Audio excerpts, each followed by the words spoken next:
বিসমিল্লাহির রহমানির রহিম।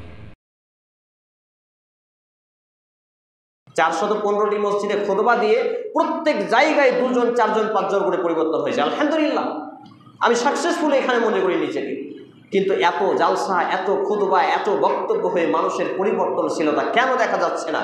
কারণ এই বক্তব্যের স্টেজ, এই মেম্বারে দাঁড়িয়ে যারা কথা বলে, এরাই ভণ্ডামির শিকার হয়েছে, এরাই কোরআন এবং সুন্নাহ থেকে বিমুখতা অর্জন করেছে। সম্মানিত উপস্থিতি ভাই এবং বন্ধুগণ, তাহলে আমাদেরকে এই বিষয়গুলোকে নিয়ে আসতে হবে, নিজেকে সত্যবাদী হতে হবে, সৎ হতে হবে, ন্যায় পরায়ণ হতে হবে, দানশীলতা হতে হবে, সায়েম অর্থাৎ সিয়াম পালনকারী রোজাদার হতে হবে, কোরআন তেলাওয়াতকারী হতে হবে। একটা একটা করে যতগুলো আমলে সালেহ আছে সবগুলো আমাকে আপনাকে অর্জন করতে হবে। আর ভালো কাজের আদেশ করতে হবে, মন্দ কাজের নিষেধ করতে হবে। আমরু বিল মারুফ ওয়া নাহি আনিল মুনকার, ভালো কাজের আদেশ এবং মন্দ কাজের নিষেধ। ভালো কাজের আদেশটা আমরা সবাই করতে পারি।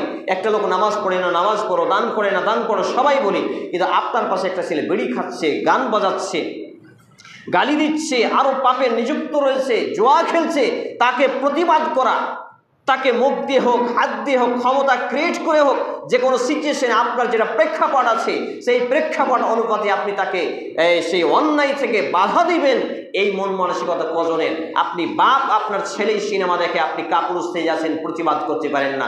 আপনি বাপ, আপনার মেয়ে বেপর্দা হয়ে আজকে রমজান মাসেও হাটে বাজারে বেড়ায়। আর কিছু বেটি ছেলে তো মনে করে বোরখা পরলেই কি বলে ওটাকে, পতিতালয়ে যাওয়া যায়। নাউযুবিল্লাহি মিন যালিক, আস্তাগফিরুল্লাহাল আযীম।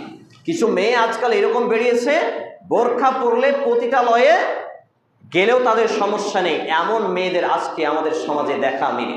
রাস্তাঘাটে চলা যায় না, বোরখা হলেই নাকি সে সব করতে পারে। অথচ বোরখা শুধু প্রোটেকশন, এটা ড্রেসিং কোড।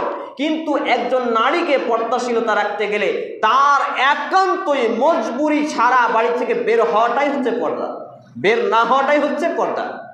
অথচ এই শিক্ষা বাপেরও নেই, মায়েরও নেই। আর যারা যেসব মেয়েরা এভাবে চলে তাদের 14 গোষ্ঠীর পর্যন্ত নেই।